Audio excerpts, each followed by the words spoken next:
ಕಾಂಗ್ರೆಸ್ ಮುಕ್ತ ದೇಶ ನಿರ್ಮಾಣ ಬಿಜೆಪಿಯ ಜಪ. ಆದರೆ ಅಸಲಿಗೆ ದೇಶದಿಂದ ಮುಕ್ತವಾಗ್ತಾ ಇರೋದು ಪ್ರಾದೇಶಿಕ ಪಕ್ಷಗಳು. ಅರ್ಥಾತ್ ಒಂದು ಕಾಲದಲ್ಲಿ ಭಾರತವನ್ನು ಆಳಿದಂತಹ ಪ್ರಾದೇಶಿಕ ಪಕ್ಷಗಳನ್ನ ಬಿಜೆಪಿ ಒಂದೊಂದಾಗೆ ಆಪೋಷಣ ಪಡಿತಾ ಇದೆ.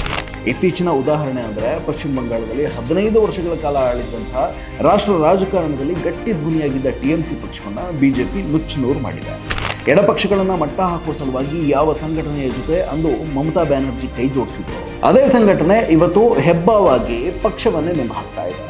ಸ್ನೇಹಿತರಂತೆ ನಟಿಸಿ ಹೆಗಲ ಮೇಲೆ ಕೈ ಹಾಕುವುದು, ಕೊನೆಗೆ ಅದೇ ಸ್ನೇಹಿತನನ್ನು ಮುಗಿಸಿ ಹಾಕುವುದು ಬಿಜೆಪಿಯ ಚಾಳಿ. ಮಹಾರಾಷ್ಟ್ರದಲ್ಲಿ ಮರಾಠಿ ಅಸ್ಮಿತೆಯ ಗಟ್ಟಿ ಧ್ವನಿಯಾಗಿದ್ದಂತಹ ಶಿವಸೇನೆ ಪಕ್ಷದ ಜೊತೆಗೆ ಸ್ನೇಹ ಕುದಿಸಿತ್ತು ಬಿಜೆಪಿ. ಕೊನೆಗೆ ಆ ಪಕ್ಷವನ್ನು ಇಬ್ಬಾಗ ಮಾಡಿತು. ಎನ್ಸಿಪಿ ಪಕ್ಷದೊಂದಿಗೆ ಮೈತ್ರಿ ಹಸ್ತಾಚಾಚಿತು. ಕೊನೆಗೆ ಆ ಪಕ್ಷವನ್ನು ಒಡೆದುಹಾಕಿತು. ದೊಡ್ಡ ರಾಜ್ಯಗಳ 2 ಪ್ರಬಲ ಪ್ರಾದೇಶಿಕ ಪಕ್ಷಗಳನ್ನು ಒಡೆದು ಕಮಲವನ್ನು ಅರಳಿಸಿತು. ಬಿಹಾರದಲ್ಲಿ ಜೆಡಿಯು ಜೊತೆ ಬಿಜೆಪಿ ಮೈತ್ರಿ ಮಾಡಿಕೊಳ್ತು. ಕೊನೆಗೆ 2 ದಶಕಗಳ ಕಾಲ ಬಿಹಾರವನ್ನು ಆಳಿದಂತಹ ನಿತೀಶ್ ಕುಮಾರ್ ಅವರ ಕೈಯಿಂದಲೇ ಅವರ ಪಕ್ಷದ ಹಿಡಿತವನ್ನು ತನ್ನ ಕೈಗೆ ಬರುವಂತೆ ಮಾಡಿಕೊಳ್ಳುತ್ತೆ. ರಾಜ್ಯದ ಆಡಳಿತವೇ ಜೆಡಿಯು ಕೈಯಿಂದ ಜಾರಿ ಬಿಜೆಪಿಯ ಪಾಲಾಯಿತು. ಒಡಿಶಾದಲ್ಲಿ 2 ದಶಕಗಳ ಕಾಲ ರಾಜ್ಯಭಾರ ಮಾಡಿದ್ದಂತಹ ನವೀನ್ ಪಟ್ನಾಯಕ್ ಅವರ ಬಿಜೆಡಿ ಪಕ್ಷ ಕೂಡ ಅವಸಾನದ ಹಾದಿ ಹಿಡಿಯಿತು. ಇದೆಲ್ಲ ಬಿಜೆಪಿ ಜೊತೆ ಮೈತ್ರಿ ಸಾಧಿಸಿದರ ಪರಿಣಾಮ ಅನ್ನೋದನ್ನು ಪ್ರತ್ಯೇಕವಾಗಿ ಹೇಳಬೇಕಾಗಿಲ್ಲ. ಉತ್ತರ ಪ್ರದೇಶದಂತಹ ದೊಡ್ಡ ರಾಜಕೀಯ ಬಲಾಬಲದ ರಾಜ್ಯದಲ್ಲೇ ದಲಿತ ಮಹಿಳೆಯೊಬ್ಬರು ಮುಖ್ಯಮಂತ್ರಿ ಗಾದಿಗೇರುವ ಮೂಲಕ ದೇಶದಲ್ಲೇ ಸಂಚಲನ ಮೂಡಿಸಿದಂತಹ ಮಾಯಾವತಿ ಇಂದಿನ ರಾಜಕೀಯದಲ್ಲಿ ಹೇಳ ಹೆಸರಿಲ್ಲದಂತೆ ಮಾಯವಾಗಿದ್ದಾರೆ.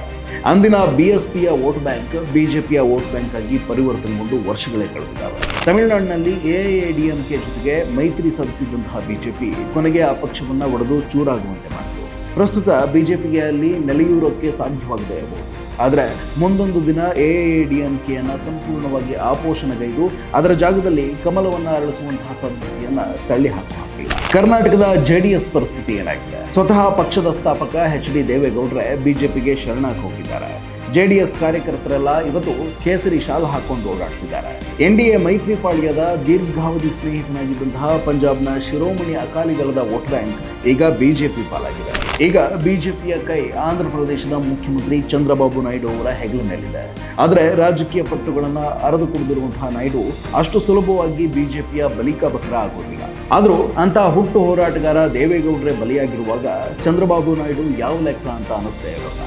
ಒಟ್ಟಾರೆ ಬಿಜೆಪಿಯ ಜೊತೆ ಮೈತ್ರಿ ಮಾಡಿಕೊಂಡ ಬಹುತೇಕ ಪ್ರಾದೇಶಿಕ ಪಕ್ಷಗಳು ನೆಲ ಕಚ್ಚಿದಾವೆ. ಒಂದೆಡೆ ಮೋಸದಿಂದ ಈ ಎಲ್ಲಾ ಪಕ್ಷಗಳನ್ನ ಬಿಜೆಪಿ ಆಪೋಷಣ ಪಡೀತು ಅನ್ನೋದು ವಾಸ್ತವವಾಗಿದ್ರೂ ಕೂಡ ಇದನ್ನು ನಾವು ಆಪಾದನೆ ಅಂದಷ್ಟೇ ಹೇಳಬಹುದು.